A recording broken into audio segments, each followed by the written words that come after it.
बीते दिन सोमवार को केरल की राजनीति में एक बहुत बड़ा तहलका मचा हुआ था विपक्ष की तरफ से, और इसकी सबसे बड़ी वजह थी चुनाव आयोग का वायरल हुआ वो खत, वो लेटर, वो चिट्ठी जिसमें भारतीय जनता पार्टी केरल यूनिट की सील लगी हुई थी।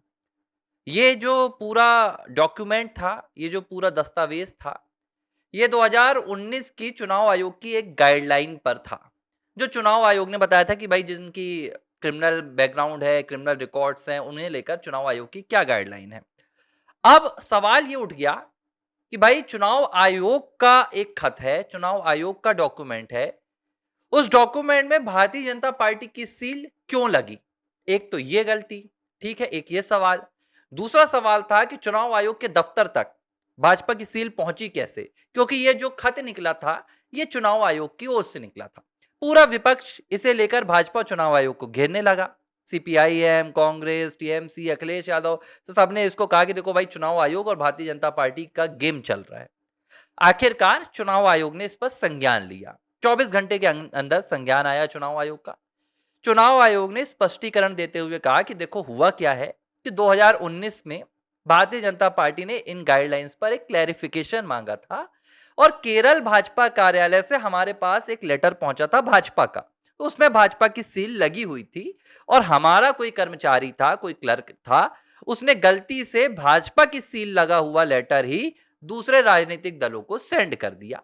चुनाव आयोग ने अपनी गलती मान ली कि ये क्लैरिकल मिस्टेक है, एक ह्यूमन मिस्टेक है, जो गलती हो गई।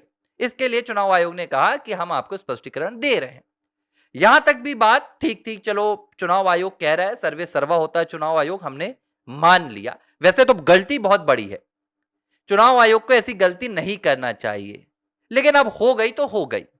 इस गलती के बाद जो सबसे बड़ी दूसरी गलती हुई वो भारतीय जनता पार्टी की आईटी सेल ने कर दी।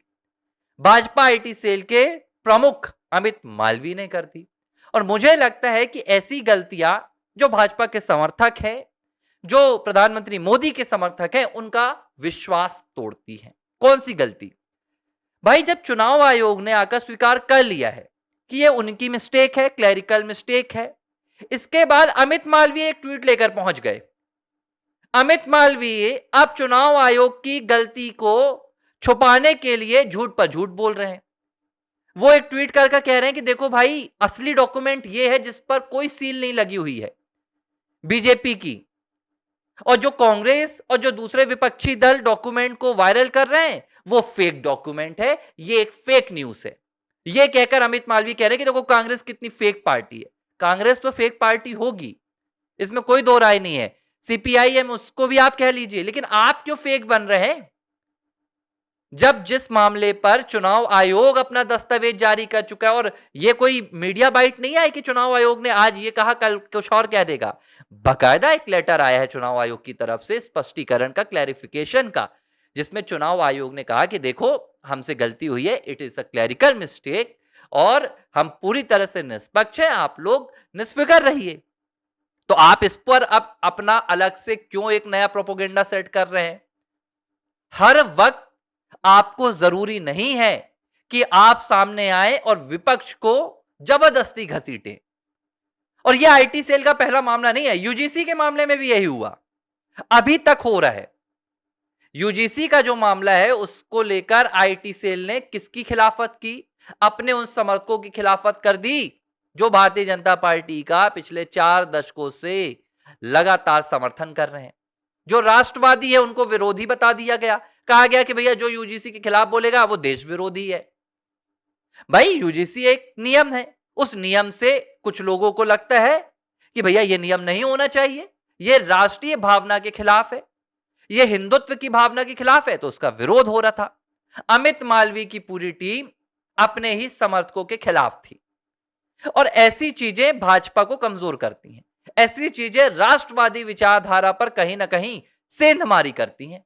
लेकिन बावजूद इसके अमित मालवीय जैसे लोग वो अपने आप को सोचते हैं कि हमें एक नौकरी मिली है और हमें हर मौके पर भाजपा का समर्थन करना। भाई आप भाजपा के कार्यकर्ता होंगे, यह देश भाजपा का कार्यकर्ता नहीं है, यह देश भारत मां का सेवक है, और इस देश को जब लगता है कि भारत माँ के लिए कुछ चीज सही है तो ये समर्थन करता है, जब इसे लगता है कि भारत माँ के लिए, भारत की एकता के लिए ये चीज सही नहीं है, इसका समर्थन नहीं करता।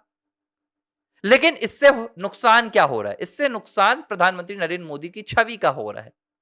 अब हुआ क्या भाई, इसको कांग्रेस पार्टी ने उठा लिया कि देखो, जिस चीज को चुनाव आयोग सामने आकर खुद कह रही है कि ये उनकी गलती है, उसे भाजपा सही ठहराने में लगी है।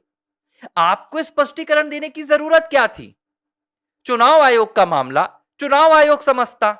चुनाव आयोग आपका तो नहीं है ना, आपके दल का कोई हिस्सा तो नहीं है ना। चुनाव आयोग स्वतंत्र है। चुनाव आयोग, उसके पास पर्याप्त अधिकार है, देश के संविधान ने दिया है। और चुनाव आयोग को आपके बचाव की जरूरत भी नहीं है। ना तो चुनाव आयोग आपको बचाए, ना आप चुनाव आयोग को बचाएं। भाई, आप चुनाव आयोग के प्रवक्ता ना बने।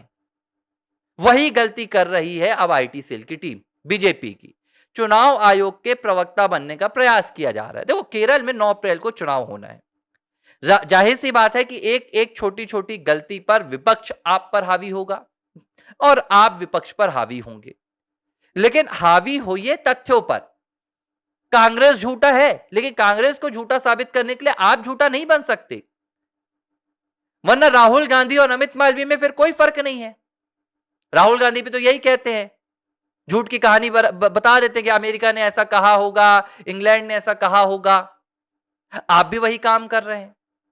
सच ये है कि वो जो लेटर था चुनाव आयोग का, उस पर चुनाव आयोग की सील होनी चाहिए थी। ये बात खुद चुनाव आयोग ने कहा, लेकिन वो सील रिप्लेस नहीं हो पाई जो भारतीय जनता पार्टी केरल यूनिट की थी।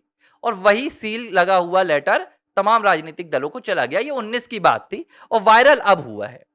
अब देखो, चुनाव आयोग के खिलाफ तो पूरा विपक्ष हाथ धोकर पड़ा ही हुआ है। विपक्ष को बहाना नहीं मिलता है। विपक्ष को लगता है कि अब हम अपनी हार को भुनाएं कैसे, किसके ऊपर हम कीचड़ फेंके। अभी तक जनता के ऊपर कीचड़ फेंकने की एक सीधी परंपरा शुरू नहीं हुई है, वो होगी। 29 के बाद मैं लिख के कह रहा हूं, ये तमाम राजनीतिक दल कहेंगे कि भारत की जनता बेईमान है क्योंकि वो हमें नहीं जिताती। राहुल जैसे नेता कुछ राज्यों की जनता को तो कह ही चुके हैं, उत्तर भारत की जनता को तो बोल ही चुके हैं। लेकिन आप उस फेर में मत फंसिए। मुझे लगता है कि भारतीय जनता पार्टी के नेतृत्व को सोशल मीडिया पर क्या नैरेटिव बनना है उस पर नजर रखनी होगी। अगर प्रधानमंत्री नरेंद्र मोदी एक इन्फ्लुएंसर को जाकर रिप्लाई कर सकते हैं, तो पीएम मोदी को यह भी देखना चाहिए कि उनकी पार्टी के आईटी सेल के लोग क्या कर रहे हैं। अगर इस तरह की अफवाहें, इस तरह की झूठी खबरें अमित मालवीय जैसे लोग फैलाएंगे, तो मुझे लगता है कि फर्क देखना भाजपा और कांग्रेस के बीच में थोड़ा सा मुश्किल हो जाएगा। एबीसी हिंदी न्यूज इस जिम्मेदारी को समझता है, इसीलिए किसी भी फेक न्यूज के खिलाफ एबीसी हिंदी न्यूज सीधे बोलता है। चाहे वो फेक न्यूज सरकार की ओर से आई हो, चाहे वो फेक न्यूज किसी राजनीतिक दल की ओर से आई हो या व्यक्ति विशेष की तरफ से आई हो। हम फेक न्यूज के खिलाफ है। हम तथ्यों को रखते हैं, पूरी जांच के साथ रखते हैं, उसकी स्क्रूटिनी होती है, स्क्रूटी करते हैं, सब कुछ करते हैं और फिर आपके पास खबरें लेकर आते हैं। इसलिए आपका समर्थन भी हमारे साथ बना रहता है। इस खबर पर आपकी क्या प्रतिक्रिया है, मुझे आप नीचे कमेंट बॉक्स पर जरूर बताएं। एबीसी हिंदी न्यूज, आज ही जुड़िए हर खबर के साथ